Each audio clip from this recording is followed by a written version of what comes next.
گویا میں بس ایک بے بس تنکے ہی کی طرح حالات کے دھارے پر بہتا رہوں گا۔ اب تمہیں ایسا نہیں سمجھنا چاہیے، یہ ایک وقتی بات ہے، بہت جلد تم اپنے آپ کو ایک سپرمین کی مانند دیکھو گے۔ میں اس طرح ہنس پڑا جیسے مجھے اب تک ان باتوں پر مکمل یقین نہ آیا ہو۔ پرنسس تارا نے میری ہنسی پر کسی رد عمل کا اظہار نہیں کیا، وہ کسی گہری سوچ میں ڈوبی ہوئی نظر آ رہی تھی۔ اچانک میرے ذہن میں ایک خیال ابھرا اور پھر سوال بن کر میری زبان پر آ گیا، جب تم ہی نے قاچار کو وہاں داخل کرایا ہے تو پھر تم ہی اسے وہاں سے واپس بھی لا سکتی ہو، آخر اغوا کی ضرورت کیوں ہے؟ جب کسی کو وہاں داخل کیا جاتا ہے تو ایک فارم پر دستخط کروا کے داخل کرنے والے کی آمادگی لے لی جاتی ہے کہ مریض کو ٹھیک ہونے سے قبل وہاں سے نہیں لے جایا جائے گا۔ یہ قانون انہوں نے اس لیے بنایا ہے کہ ہاسپٹل کے نام پر ایک ناکامی کا بھی داغ نہ لگے۔ کیا اس قانون کو عدالت میں چیلنج نہیں کیا جا سکتا؟ میں نے کبھی اس کی قانونی حیثیت پر غور نہیں کیا، کبھی ضرورت ہی نہیں محسوس کی کہ اس سلسلے میں کسی وکیل سے مشورہ کروں، اور اب اس کی ضرورت محسوس ہوئی ہے تو اس کے لیے وقت نہیں ہے۔ میں خدا کا شکر ادا کروں گی کہ آج کی رات خیریت سے گزر جائے۔ کیا مطلب؟ میرا خیال تھا کہ وہ مینٹل ہاسپٹل ڈاکٹر قاچار کے لیے محفوظ ترین مقام ہے، لیکن آج تمہارے ساتھ جو واقعہ پیش آیا اس نے مجھے از حد پریشان کر دیا ہے۔ میرے سان گمان میں بھی نہیں تھا کہ رینوکا دیوی کا کوئی آدمی بھی وہاں ہو سکتا ہے۔ کیا وہ ہاسپٹل ہی کا کوئی آدمی ہے؟ میرا خیال ہے کہ اس کی تصویر ان تصویروں میں موجود تھی جو تم نے مجھے دکھائی۔ ذرا تصدیق کر کے بتاؤ، میں وہ تصویریں تمہیں دے چکی ہوں۔ میں نے دراز میں سے تصویروں کا بنڈل نکالا اور ان تصویروں کو ایک ایک کر کے دیکھنے لگا۔ آخر میں نے ایک تصویر تارا کے سامنے ڈال دی اور بولا، یہ ہے وہ آدمی۔ پرنسس تارا نے تصویر دیکھی اور پھر اسے الٹ کر اس پر لکھی ہوئی عبارت پڑھنے لگی۔ آخر اس نے ایک طویل سانس دے کر کہا، اس شخص کی حیثیت وہی ہے جو تمہاری ساون کی ہے۔ اس کا مطلب یہ ہوا کہ مقررہ وقت پر وہ بھی ہاسپٹل سے روانہ ہو گیا ہوگا۔ یہ اطمینان بخش بات ہے کہ کم از کم آج رات کے لیے وہاں کوئی خطرہ نہیں ہے۔ لیکن جب رینوکا دیوی ڈاکٹر قاچار کو ختم کروانا چاہتی ہے تو اس نے اپنے آدمی سے یہ کام پہلے ہی کیوں نہیں لے لیا؟ وہ آدمی ڈاکٹر قاچار کو پہچانتا نہیں ہوگا، اس لیے رینوکا بھی اس ہاسپٹل میں ڈاکٹر قاچار کی موجودگی سے بے خبر ہوگی۔ تو پھر اس ہاسپٹل میں اس آدمی کی موجودگی کا مطلب کیا ہے؟ اس کا اندازہ لگانا میرے لیے دشوار ہے۔ بس قیاس یہ ہے کہ رینوکا دیوی نے بعض اداروں میں اپنے کسی نہ کسی آدمی کو چھوڑا ہوگا تاکہ بوقت ضرورت ان سے کوئی کام لے سکے۔ یہ بھی ممکن ہے کہ میں نے اسے اکسایا۔ پرنسس تارا نے تصویر اٹھا کر اس کی پشت پر لکھی ہوئی تحریر پر نظر ڈالی اور پھر کہا، یہ شخص وہاں ایک ایسے پاگل کا محافظ ہو جو خود کو ونسٹن چرچل سمجھتا ہے۔ اب میں یہی سوچ سکتی ہوں کہ رینوکا دیوی کو اس پاگل ونسٹن چرچل سے کوئی دلچسپی ہوگی۔ میں نے پرخیال انداز میں سر ہلایا اور پھر کہا، لیکن اب رینوکا اس بات سے واقف ہو چکی ہے کہ ڈاکٹر قاچار وہاں ہے، اور یہ محض تمہاری حماقت سے ہوا ہے۔ پرنسس کے لہجے میں تلخی تھی۔ میری وجہ سے کیوں؟ اگر تم میری دی ہوئی انگوٹھی پہن کر گئے ہوتے تو رینوکا تمہارے ذہن کو نہیں پڑھ پاتی، اور اس طرح اسے نہ ڈاکٹر قاچار کا اور نہ تمہارا پتہ لگتا۔ اب تو وہ اس بات سے بھی واقف ہو گئی ہوگی کہ تم کہاں رہتے ہو۔ اچانک پرنسس تارا نے ٹیلی فون اٹھایا اور کسی کا نمبر ڈائل کرنے لگی، پھر رابطہ قائم ہو جانے کے بعد بولی، تم جانتے ہو کہ میں اس وقت کہاں ہوں؟ فوری طور پر اس جگہ کو اپنی حفاظت میں لے لو۔ عین ممکن ہے کہ اس وقت رینوکا یہاں اپنی پوری طاقت سے حملہ کر دے۔ پھر اس نے جواب سنا اور سلسلہ منقطع کر دیا۔ تو کیا وہ اس بات سے بھی واقف ہوگی کہ ابھی ہم لوگ کیا گفتگو کر رہے ہیں؟ نہیں، پرنسس تارا نے پر یقین لہجے میں کہا، اس وقت تمہارے ذہن سے اس کا رابطہ منقطع ہو چکا ہوگا، کیونکہ یہاں وہ انگشتری موجود ہے جو میں نے تم کو دی تھی۔ اس انگشتری میں جو آلہ لگا ہوا ہے وہ رینوکا دیوی کی راہ میں بہت بڑا پتھر ہے۔ تو پھر تم نے اپنی آدمیوں کو چوکس کیوں کیا ہے؟ اس لیے کہ خطرہ تو بہرحال ہے۔ رینوکا دیوی تمہاری قیامگاہ سے واقف ہے، وہ ضرور یہ چاہے گی کہ تم مینٹل ہاسپٹل نہ پہنچ سکو اور وہ کسی طرح بھی ڈاکٹر قاچار کو ختم کرنے میں کامیاب ہو جائے۔ کیا میں تصدیق کر لوں کہ دروازہ اندر سے بند ہے؟ میں اسے پہلے ہی چیک کر چکی ہوں، پرنسس تارا نے کہا۔ میں ہر وقت چوکنا رہنے کی عادی ہوں۔ میں کچھ دیر تک سوچ میں ڈوبا رہا اور پرنسس تارا بھی کسی خیال میں ڈوبی رہی۔ آخر میں نے ہی اس سکوت کو توڑا، تو پھر اب کل کا کیا پروگرام رہے گا؟ سب سے پہلی بات تو یہ کہ تمہیں سائے کی طرح ڈاکٹر قاچار کے ساتھ رہنا ہے، اسے کسی قسم کا خطرہ پیش نہیں آنا چاہیے۔ یہ کہنے کی کیا ضرورت ہے، اتنا تو میں خود بھی سمجھ سکتا ہوں۔ اب بتاؤ ڈاکٹر قاچار کے اغوا کا کیا پروگرام رہے گا؟ اب اس میں کچھ تبدیلی کرنا پڑے گی۔ کیا مطلب؟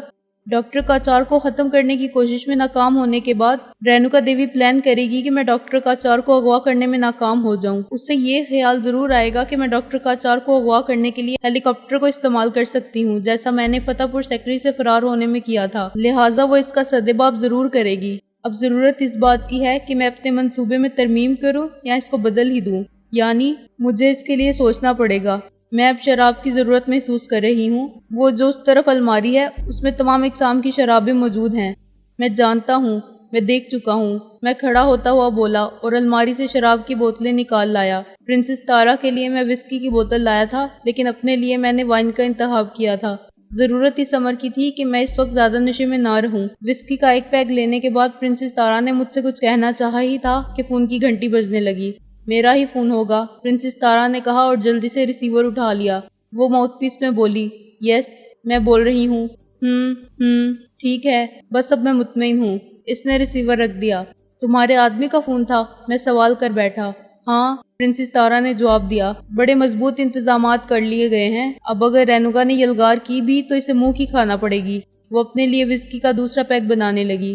تو پھر میں بولا، تم نے کل کے پروگرام کے بارے میں کیا سوچا؟ سوچ تو لیا ہے، لیکن اب خاصی دشواری پیش آ سکتی ہے۔ تمہیں بہت زیادہ ذہانت، بلکہ یوں کہو کہ عیاری کا ثبوت دینا ہوگا۔ یعنی اب میں ہیلی کاپٹر سے کام نہیں لوں گی۔ تو پھر اب تمہیں ریوالور سے کام لینا ہوگا۔ کیا مطلب؟ تمہیں ریوالور کے زور پر ہاسپٹل کے انچارج ڈاکٹر گپتا سے کام لینا ہوگا۔ تم ڈاکٹر گپتا کو اس بات پر مجبور کر دو گے کہ وہ تمہیں ڈاکٹر کاچار کو ہاسپٹل کی حدود سے نکل جانے دے۔ تم اسے اپنے ساتھ کار میں رکھو گے۔ اس کی وجہ سے گارڈز تم کو ڈاکٹر کاچار کی موجودگی کے باوجود ہرگز نہیں روکیں گے۔ ڈاکٹر گپتا ان سے کچھ نہ کچھ کہہ کر انہیں مطمئن کر سکتا ہے۔ پورا پلان واضح طور پر بتاؤ۔ میرا خیال ہے کہ اس میں کوئی ایسی خاص وضاحت کی ضرورت نہیں۔ بہرحال تم کو ریوالور دکھا کر ڈاکٹر گپتا سے یہ کہنا ہے کہ تم ڈاکٹر کاچار کو یہاں سے نکال لے جانا چاہتے ہو، اور ڈاکٹر گپتا کو تمہارے ساتھ کار میں چلنا ہوگا تاکہ گارڈز کو اعتراض نہ کر سکیں۔ مجھے یقین ہے کہ یہ کام تم آسانی سے کر سکو گے۔ اس سلسلے میں ڈاکٹر کاچار کو تم اپنا ہمراز بنا لینا۔ یہ میں تم کو بتا ہی چکی ہوں کہ وہ حقیقتاً پاگل نہیں ہے۔ پھر تم نے یہ کیوں کہا تھا کہ میں اس کو بے ہوش کر کے ہیلی کاپٹر میں لے جاؤں؟ اس وقت تک تم نے مجھے وہ باتیں نہیں بتائی تھی جو آج تم کو ہاسپٹل میں پیش آ چکی ہیں۔ اس لیے میں تم کو یہ نہیں بتانا چاہتی تھی کہ ڈاکٹر کاچار مصنوعی پاگل ہے، لیکن اب تمہارے بیان کے بعد صورتحال قطعی بدل چکی ہے۔ میں تمہیں ان حقائق سے بھی آگاہ کر چکی ہوں جو فی الحال ظاہر نہیں کرنا تھے۔ میں نے سر ہلایا۔ لیکن میں ڈاکٹر کاچار کو کس طرح ہمراز بناؤں گا؟ وہ کس طرح یقین کر لے گا کہ میں اس سلسلے میں مخلص ہوں؟ اس کے لیے میرا ایک خط کافی ہے جو میں ابھی تم کو دوں گی۔ میرا وہ خط پڑھنے کے بعد ڈاکٹر کاچار کو تم پر کوئی شک نہیں ہوگا اور وہ ایسا ہی کرے گا جیسے تم اسے کروانا چاہو گے۔ کیا وہ پہلی مرتبہ ساون کو دیکھ کر چونکا نہیں ہوگا؟ کیوں؟ شباہت میں ہم آہنگی کے باعث چونکا تو ہوگا، لیکن یہ سوچ کر رہ گیا ہوگا کہ اتنی مشابہت شاذ و نادر مل ہی جاتی ہے۔ پھر یہ کہ ظاہر ہے ساون نے بھی کبھی اس سے کوئی ایسی بات نہیں کی ہوگی جس سے یہ اشارہ ملے کہ وہ تم ہی ہو۔ میں پھر سر ہلا کر رہ گیا۔ کل پرنسس تارا قدرے توقف سے بولی، تمہیں مستقل طور پر ڈاکٹر کاچار کے ساتھ رہنا ہوگا۔ رینوکا اسے قتل کروانے کی کوشش کر سکتی ہے۔ تمہیں ہر قیمت پر اس کی حفاظت کرنا ہے کیونکہ وہ تمہارے ماضی کی، تمہاری اپنی ذات کی کنجی ہے۔ اسی سے تم کو معلوم ہو سکے گا کہ تم کیا ہو۔ لیکن پرنسس تارا مجھے گھورتی ہوئی بولی، اب تم وہ انگوٹھی پہننا مت بھول جانا، بلکہ بہتر ہوگا کہ تم اسے ابھی پہن لو میرے سامنے، اور پھر اسے ہرگز نہ اتارنا۔ میں نہیں چاہتی کہ وہ پلان بھی رینوکا کے علم میں آ جائے جو میں نے ڈاکٹر کاچار کو اغوا کرنے کے لیے بنایا ہے۔ میں نے اٹھ کر بستر کے تکیے کے نیچے سے وہ انگوٹھی نکال کر پہن لی۔ پرنسس تارا نے اپنے بیٹنی بیگ سے ایک نوٹ بک نکالی اور پھر اس نوٹ بک کے ایک صفحے پر کچھ لکھا اور پھر وہ ورک مجھے دے دیا۔ یہ تم ڈاکٹر کاچار کو عین وقت پر دو گے۔ میں نے اس تحریر پر ایک نظر ڈالی۔ منحصر سی تحریر تھی۔ لکھا تھا، ڈاکٹر آپ کو بحفاظت جزیرے تک پہنچانے کے انتظامات مکمل ہو چکے ہیں۔ ساون آپ سے جو کچھ بھی کہے اس پر عمل کیجیے گا۔ آخر میں یہ بھی بتا دوں کہ ساون کی جگہ دراصل اب وہی ہستی ہے جس کو آپ نے ایک غیر معمولی انسان بنایا ہے۔ پی ٹی کا مطلب پرنسس تارا ہی ہو سکتا تھا، لیکن اس وقت یہ بات میری سمجھ میں نہیں آ سکی۔ میں نے پرنسس تارا سے کہا، اس کا کیا مطلب ہوا؟ اسے تم فی الحال کوڈ ورڈ سمجھو۔ اس لفظ کی وجہ سے ڈاکٹر کو یقین آ جائے گا کہ یہ خط میں نے ہی لکھا ہے۔ میں نے وہ مختصر سا پرچہ طے کر کے اپنی جیب میں رکھ لیا، پھر بولا، میں ڈاکٹر کاچار کو اغوا کس وقت کروں گا؟ اس آپریشن کے لیے 2 وقت مناسب ہیں، ایک تو صبح کا اور دوسرا جب تم وہاں سے روانہ ہونے لگو۔ مجھے ان 5 میل کی حدود سے نکل کر کہاں جانا ہوگا؟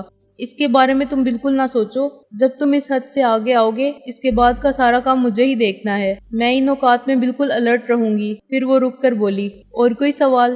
فی الحال تو میرے ذہن میں کوئی سوال نہیں ہے۔ پرنسس تارا نے اپنا بیٹنی بیگ ایک بار پھر کھولا اور ایک چھوٹا سا ریوالور نکال کر مجھے دیتی ہوئی بولی، میں اب چلتی ہوں۔ اگر مجھے کسی بات کا خیال آئے تو میں تمہیں فون کر کے پوچھ سکتا ہوں؟ ہرگز نہیں، پرنسس تارا نے جلدی سے کہا۔ میں اپنے فون کی طرف سے مطمئن نہیں ہوں۔ تمہاری گمشدگی کے باعث ممکن ہے کہ پولیس کو مجھ پر کچھ شبہ ہو گیا ہو اور میرا فون اب بھی ٹیپ کیا جا رہا ہو۔ ویسے میرا خیال ہے کہ ہم بہت مفصل گفتگو کر چکے ہیں، کوئی بات وضاحت طلب نہیں رہی ہے۔ میں پھر سر ہلا کر رہ گیا۔ پرنسس تارا رخصت ہو گئی۔ اس کے جاتے ہی میں نے دروازہ اندر سے بند کر لیا اور کپڑے تبدیل کر کے بستر پر لیٹ گیا۔ میرے ذہن میں وہ ساری باتیں چکرا رہی تھی جو پرنسس تارا سے ہوئی تھی۔ ان سب باتوں نے مجھے اور زیادہ چکرا دیا تھا۔ میں ایک عظیم باپ کا بیٹا ہوں اور ڈاکٹر کاچار نے مجھ پر کچھ تجربات کر کے ایک غیر معمولی انسان بنا دیا تھا۔ غیر معمولی کے ذیل میں ایک بات میرے سامنے آ بھی چکی تھی کہ گولی میرے جسم پر اثر انداز نہیں ہو سکتی۔ کیا یہ ممکن تھا؟ بعض اوقات کوئی سائنٹسٹ بڑے عجیب و غریب تجربات کرنے کے بعد کامیاب ہو جاتا ہے، اس لیے اس کا امکان تو تھا ہی کہ ڈاکٹر کاچار نے مجھے کوئی غیر معمولی انسان بنا دیا ہوگا، مگر جانے کیوں مجھے ابھی تک ان باتوں پر مکمل یقین نہیں آ رہا تھا۔ رینوکا دیوی کی باتیں بھی میرے ذہن میں گونج رہی تھی کہ میں محض ایک کردار ہوں جو اس وقت تک نہیں مر سکتا جب تک رینوکا نہ چاہے۔ میں ان حالات میں یہ سوچنے پر مجبور تھا کہ پرنسس تارا نے یہ کہانی شاید اس طلسم کو توڑنے کے لیے گڑھی ہے جو رینوکا نے میرے ذہن پر طاری کر رکھا تھا۔ گویا اب بھی میری حالت ایسی ہی تھی جیسے میں منجدار میں پھنسا ہوا ہوں۔ نہ تو مجھے پرنسس تارا پر مکمل یقین تھا اور نہ رینوکا دیوی پر۔ میں پہلے سے بھی زیادہ الجھ کر رہ گیا تھا۔ اچانک مجھے ایک بات یاد آئی۔ میں نے ہاسپٹل میں اپنی چٹکی لے کر اس کا رد عمل دیکھا تھا اور میں نے تکلیف محسوس کی تھی۔ کیا ایسا ممکن تھا کہ گولی تو مجھ پر اثر نہ کرے لیکن ایک چٹکی میرے لیے تکلیف دہ ثابت ہو جائے؟ آخر ایسا کیوں تھا؟ چٹکی لینے پر بھی مجھے تکلیف نہیں محسوس ہونا چاہیے تھی۔ میں پرنسس تارا سے اس کے بارے میں سوال کرتا لیکن اس وقت مجھے خیال نہیں آیا تھا اور اب پرنسس جا چکی تھی۔ میں اسے فون بھی نہیں کر سکتا تھا، وہ مجھے منع کر کے گئی تھی۔ میں انہی خیالات میں الجھا ہوا نہ جانے کب نیند کی آغوش میں چلا گیا۔ صبح وقت مقررہ پر میں بیدار ہوا اور تمام ضروریات سے فارغ ہو کر صحیح وقت پر ہاسپٹل روانہ ہو گیا۔ پرنسس تارا کی دی ہوئی انگوٹھی آج میری انگلی میں موجود تھی، اس کا دیا ہوا خط اور ریوالور بھی میری جیب میں تھے، لیکن ہاسپٹل کی طرف جاتے ہوئے یہ اندیشہ بھی میرے ذہن میں موجود تھا کہ میں شاید خطرے میں ہوں۔ عین ممکن تھا کہ رینوکا مجھ پر قابض ہونے کی کوشش کرتی، مگر چونکہ پرنسس تارا کو خطرے کا احساس ہو گیا تھا اس لیے وہ بھی میری حفاظت کے خصوصی انتظامات کر سکتی تھی۔ بہرحال میں خود بھی اپنی جگہ چوکس تھا، ارد گرد سے پوری طرح باخبر۔ ہاسپٹل پہنچنے تک مجھے کوئی خطرہ پیش نہیں آیا۔ رسمی کارروائیوں سے گزر کر میں عمارت میں پہنچ گیا اور ہاسپٹل کے معمول کے مطابق سب سے پہلے ڈاکٹر گپتا کے پاس پہنچا۔ میں نے سلام کیا، اس نے جواب دیا، پھر بولا، تمہاری آواز آج بھی بیٹھی ہوئی ہے، کل سے اب تک بہت معمولی سا فرق آیا ہے۔ جی ہاں جناب، لیکن مجھے اپنے ڈاکٹر پر مکمل اعتماد ہے، اس کا کہنا ہے کہ مجھے پوری طرح ٹھیک ہونے میں صرف 2 دن اور لگیں گے۔ پھر میں نے ڈاکٹر کاچار کی باتیں چھیڑ دیں۔ دراصل میں کچھ وقت ڈاکٹر گپتا کے ساتھ گزار کر اندازہ کرنا چاہتا تھا کہ میں ریوالور کے زور پر اس شخص سے کس حد تک کام لے سکتا ہوں۔ باتیں کر کے میں اس کی فطرت کا اندازہ لگانے اور اس کے اعصاب کی مضبوطی کا تخمینہ کرنے کی کوشش کر رہا تھا۔ آخر وقت مقررہ پر میں اس سے اجازت لے کر ڈاکٹر کاچار کے کمرے تک پہنچ گیا۔ ڈاکٹر گپتا سے گفتگو کر کے مجھے یہ اندازہ تو ہو ہی گیا تھا کہ ہاسپٹل میں کوئی غیر معمولی بات نہیں ہوئی ہے۔ اگر ڈاکٹر کاچار کے ساتھ کوئی غیر معمولی واقعہ پیش آ چکا ہوتا تو ڈاکٹر گپتا کو اس کا علم ضرور ہوتا۔ حسب معمول میری دستک کے جواب میں ڈاکٹر کاچار نے دروازہ کھولا اور مجھ سے بیٹھنے کے لیے کہہ کر باتھ روم میں چلا گیا۔ جب تک وہ تیار ہوا میں یہی سوچتا رہا کہ آج کا دن یقینی طور پر بڑا ہنگامی گزرے گا۔ اس خیال کے ساتھ ہی میرے ذہن میں وہ ساری گفتگو بھی چکراتی رہی جو پرنسس تارا سے ہوئی تھی۔ ان باتوں کی روشنی میں آج مجھے ڈاکٹر کاچار بہت مختلف نظر آ رہا تھا، حالانکہ یقیناً اس میں کوئی تبدیلی نہیں آئی ہوگی۔ یہ میرا صرف احساس ہی ہو سکتا تھا کہ وہ کچھ بدلا بدلا سا ہے۔ کیا آج بھی تم میرے ساتھ ہی ناشتہ کرو گے؟ وہ جب تیار ہو کر میرے سامنے آ بیٹھا تو بولا، جی ہاں سر۔ میں نے کہا، میں کل سے یہ تبدیلی دیکھ رہا ہوں۔ جی سر، دراصل نہ جانے کیوں کل سے میرا دل چاہ رہا ہے کہ بس ہر وقت آپ کے قریب ہی رہوں۔ اوہ، ڈاکٹر کاچار نے غور سے میری طرف دیکھا۔ اس کا مطلب ہے کہ اب تم بھی یہاں خاصی اکتاہٹ محسوس کرنے لگے ہو۔ شاید یہی بات ہو سر۔ یقیناً یہی بات، ڈاکٹر کاچار نے سر ہلا کر کہا۔ اس صورت میں بہتر ہوگا کہ تم مختلف کھیلوں میں دلچسپی لیا کرو۔ مجھے بلیڈ بہت پسند ہے سر۔ یہ جملہ میرے منہ سے جیسے بے اختیار نکل گیا۔ مجھے یاد نہیں تھا کہ میں نے کبھی بلیڈ کھیلا ہو۔ تو بلیڈ کھیلا کرو، ڈاکٹر نے کہا، لیکن اب تو میرا دل یہ چاہ رہا ہے کہ بس آپ کے ساتھ ہی رہا کروں۔ تو رہو، ڈاکٹر کاچار نے ہنس کر کہا، میں نے کبھی منع تو نہیں کیا۔ پھر وہ سنجیدہ ہو کر بولا، چلو یہ بھی ٹھیک ہے، اس بہانے اب میں بھی اس قسم کی ایکٹیویٹیز میں حصہ لے لیا کروں گا۔ اب تک تو میں نے اپنا سارا وقت مطالعہ کرتے ہوئے گزارا ہے۔ تو پھر ابھی ہم ناشتہ کرنے کے بعد بلیڈ روم میں چلیں گے. کیا اس وقت وہاں لوگ ہوں گے؟ ہوں یا نہ ہوں اس سے کیا فرق پڑتا ہے، میں اور آپ کھیلیں گے.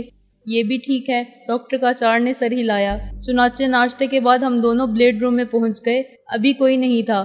ہم دونوں نے سٹکس سنبھال لی اور کھیل کے دوران میں ڈاکٹر کا چار بولا، تم نے کبھی ایک بات نوٹ کی ہے ساون؟ کون سی بات سر؟ یہ تو تم جانتے ہی ہوگے کہ میں یہاں کے لوگوں سے بہت کم ملتا ہوں، زیادہ تر الگ تھلگ رہتا ہوں. تاہم دو ایک بار میں نے محسوس کیا ہے جیسے یہاں بعض لوگ ایسے بھی ہیں جو عدم توازن کا شکار ہیں. آپ کا خیال درست ہے سر، یہاں ایک ایسا شخص بھی ہے جو خود کو ونسٹن چرچل سمجھتا ہے. اچھا، ڈاکٹر کا چار نے حیرت سے کہا. پھر تو اس بات پر کوئی شک کیا ہی نہیں جا سکتا. جی ہاں سر، لیکن یہ کتنی عجیب بات ہے ساون. وہ اپنے آپ کو ایک ایسی شخصیت سمجھتا ہے جس کا تعلق ہماری زمین یعنی کرۂ ارض سے ہے. اس کا مطلب تو یہ ہوا کہ چاند کے لوگ کرۂ ارض کے تمام معاملات سے ہمہ وقت باخبر رہتے ہیں. جی ہاں سر. یہ کہتے ہوئے میں نے خوبصورت شاٹ کھیلا. فائن. ڈاکٹر کا چار کی آنکھیں چمک اٹھی. تم بہت اچھے کھلاڑی ہو. ذرا نوازی ہے سر. میں نے اپنی زندگی میں اس قسم کا شاٹ کھیلتے ہوئے ایک شخص کو دیکھا ہے.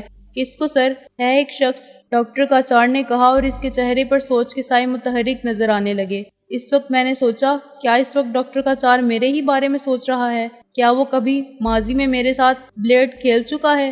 تو کیا پرنسس تارا کی وہ سب باتیں درست ہیں جو اس نے مجھ سے کی تھیں؟ دفتن میں دو آدمیوں کو بلیڈ روم میں داخل ہوتے دیکھ کر چونک پڑا. ان میں سے ایک شخص وہی تھا جس نے گزشتہ روز مجھ پر گولی چلائی تھی، لیکن اس وقت مجھے دیکھ کر اس کے چہرے پر ایسا کوئی تاثر نہیں ابھرا تھا کہ وہ مجھے پہچانتا ہے. بہرحال میں چوکنا ہو گیا. میں نے غیر محسوس سے انداز میں اپنی دائیں جیب کو سہلایا جس میں پرنسس تارا کا دیا ہوا ریوالور موجود تھا. اس شخص کے آگے آگے جو بھاری بھرکم آدمی تھا، اس کے ہونٹوں میں سگار دبا ہوا تھا. وہ اندر آ کر بولا، گڈ مارننگ جینٹل مین. میں نے اور ڈاکٹر کا چار نے بیک وقت اس کے سلام کا جواب دیا. میرا نام چرچل ہے، ونسٹن چرچل. اس نے اپنا تعارف کرواتے ہوئے ڈاکٹر کا چار کی طرف مصافحے کے لیے ہاتھ بڑھایا. آپ کی شخصیت تعارف کی محتاج نہیں ہے جناب. ڈاکٹر کا چار نے مسکرا کر اس سے مصافحہ کیا اور پھر کنکھیوں سے اس طرح میری طرف دیکھا جیسے کہہ رہا ہو، دیکھا اس پاگل کو؟ میں نے آپ لوگوں کو ڈسٹرب تو نہیں کیا؟ نام نہاد چرچل بولا. ہرگز نہیں، ڈاکٹر کا چار نے کہا. اگر آپ کو کھیلنے کی خواہش ہے. یقیناً خواہش ہے، نام نہاد چرچل نے ڈاکٹر کا چار کی بات کاٹتے ہوئے کہا. لیکن صرف میں اور آپ کھیلیں گے، آپ کے ساتھی کو تو کوئی اعتراض نہیں ہوگا؟ جی نہیں جناب، میں نے جلدی سے کہا. آپ شوق سے کھیلیے. اور پھر میں نے اپنی ہی سٹک اس کے ہاتھ میں تھما دی. شکریہ. مجھ پر گولی چلانے والا اب تک بالکل خاموش رہا تھا اور اس کے چہرے پر کسی قسم کے تاثرات نہیں تھے، لیکن اس نے میرے چہرے سے یہ اندازہ ضرور لگا لیا ہوگا کہ میں بہت چوکنا ہو گیا ہوں، اور میں واقعی بہت چوکس تھا.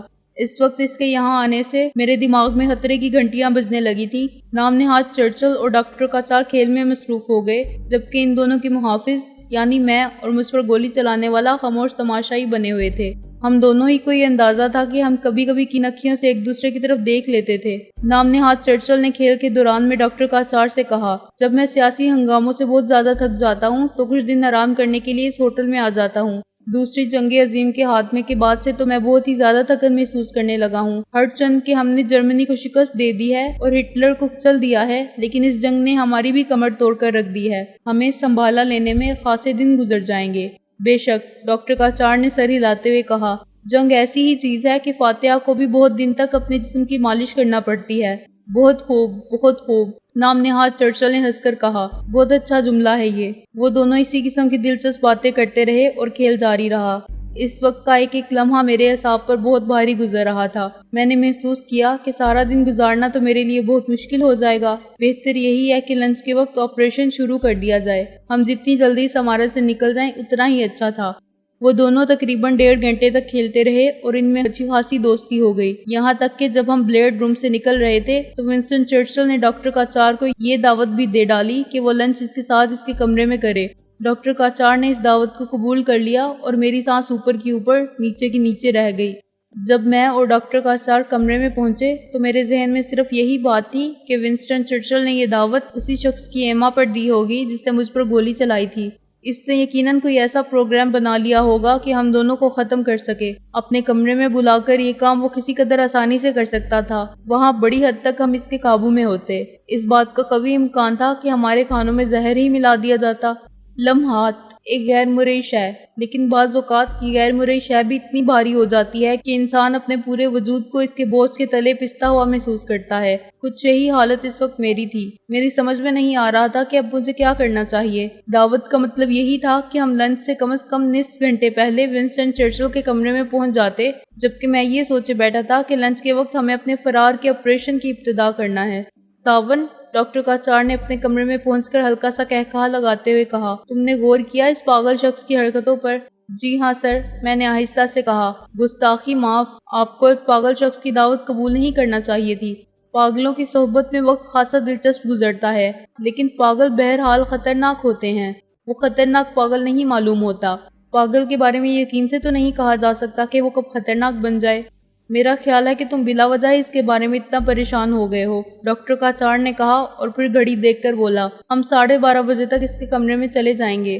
ونسٹن چرچل بتا کر گیا ہے کہ اس کا کمرہ کون سا ہے۔ میں سوچنے لگا کہ اب مجھے کیا کرنا چاہیے۔ مجھے 1 بجے اپنا آپریشن شروع کرنا تھا، لیکن کاچار یہ پروگرام بنائے بیٹھا تھا کہ 12:30 بجے کے قریب ونسٹن چرچل کے کمرے میں چلا جائے۔ اس صورتحال میں مجھے یہ سوچنا پڑا کہ میں قبل از وقت ہی ڈاکٹر کاچار کو پرنسس تارا کا خط دے دوں۔ قبل از وقت اس لیے کہ پرنسس تارا نے کہا تھا کہ وہ خط ڈاکٹر کاچار کو فرار کے وقت دیا جائے۔